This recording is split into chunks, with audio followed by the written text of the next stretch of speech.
is the group presentation for Group 1, Module 3 on Social Perception, presented by Maria Esquivel.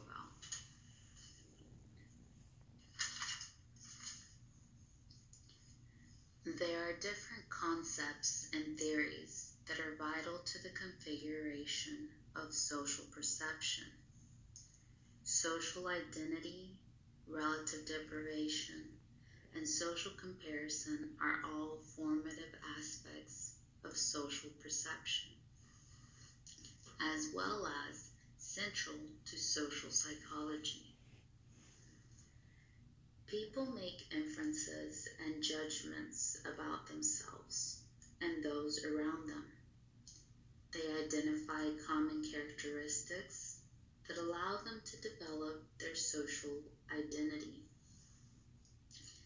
An individual's social identity not only makes up their self-concept, but has also been found to influence important factors such as self-esteem. Additionally, these judgments enable the classification of people into groups, a concept known as social categorization.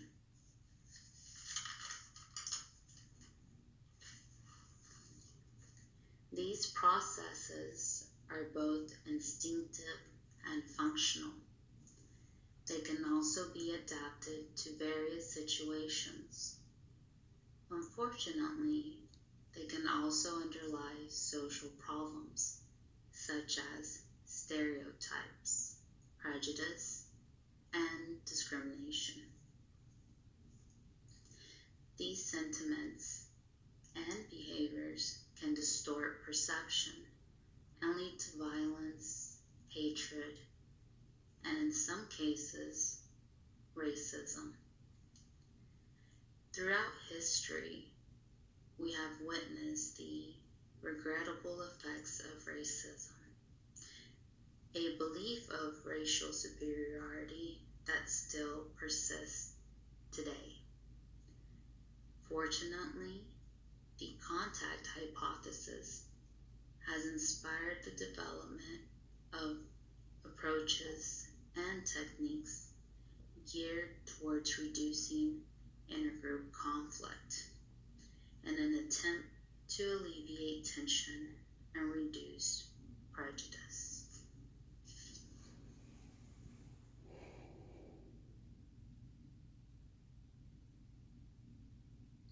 The major topics of discussion for this presentation are social categorization, social identity, stereotypes, and contact theory.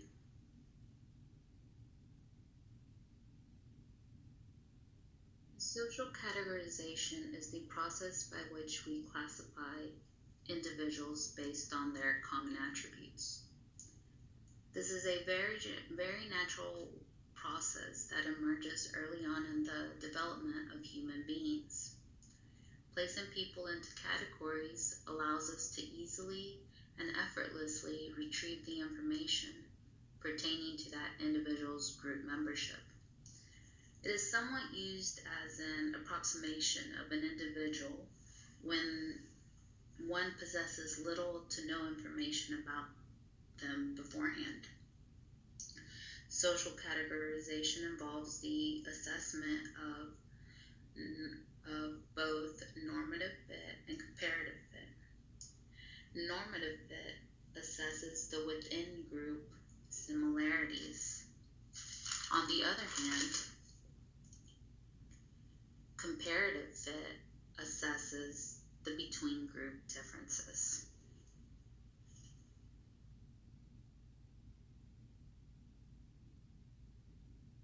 The social identity processes are an integral aspect of social psychology theory. Shepard and Singh found that social identity was a predicting factor amongst the link between group identification based on music preference and self-esteem. People can boost their self-esteem through their affiliation with successful groups. In its most basic form, it is the A social identity is the process of self-categorization, in which we construct our social identity with respect to our group membership. It is important to note the distinction between social categorization and self-categorization. Social identity is versatile and can change according to group salience and context.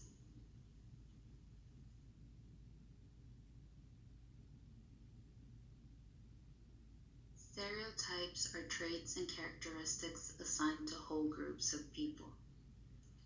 Negative stereotypes can be threatening for an individual's identity and can diminish their self-esteem. In chronic cases, people can choose to disidentify with a particular group in order to protect their identity.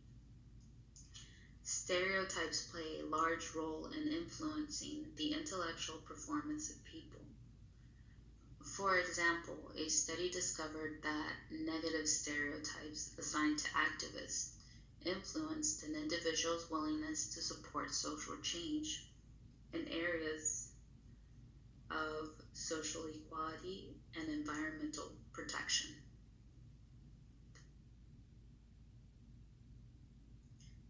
Stereotypes are the traits or characteristics assigned to whole groups of people. Negative stereotypes can be threatening for an individual's identity. This phenomenon is known as stereotype threat. In extreme cases, people can disidentify with a particular group in order to protect their identity and self-esteem. Stereotypes play a large role in influencing the intellectual performance of people. For example, a study discovered that negative stereotypes assigned to activists influenced an individual's willingness to support social change in areas such as social equality and environmental protection.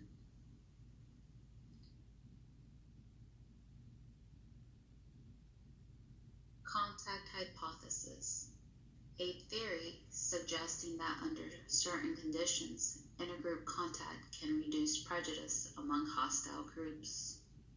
The first contact hypothesis condition is equal status. The circumstances of the intergroup contact should allow for equal status for both groups. Equal status could potentially lessen feelings of relative deprivation as well. Personal interaction, meaning one-on-one interaction, should also be enabled. Cooperative activities that encourage groups to work together to achieve a common goal should be integrated. Lastly, social norms that favor intergroup contact should be established.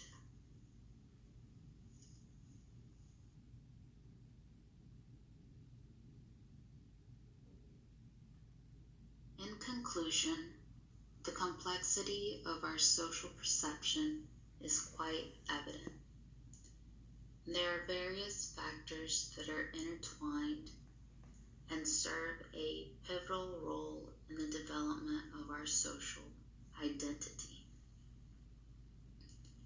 Social categorization allows us to assign group membership based on our assessments of normative fit and comparative fit. Through these same processes, we are able to self-categorize by identifying with groups who share our attributes. Social identity is such an integral part of our self-concept that when we experience stereotype threat, we can disidentify with the target group. Just as social identity affects our self-concept, it also influences our self-esteem.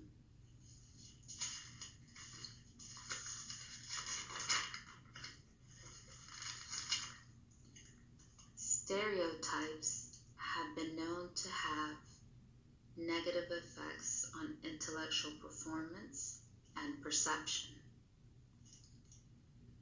Due to their relation, stereotype and prejudice can both be reduced through methods that allow for intergroup contact with equal status, personal interaction, cooperative activities, and social norms. The condition of equal status can also help to reduce relative deprivation. The sophisticated cognitive processes that allow us to develop our social perception are fascinating, but those processes are subject to human error. Therefore, it is important to be aware of the negative beliefs and behaviors that may arise.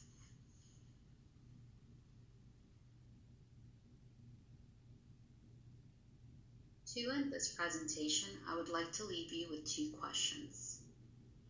How has Scripture helped you to personally reduce or cope with stereotypes, prejudice, or discrimination? And can social categorization contribute to the stereotypes assigned to individual groups? Explain.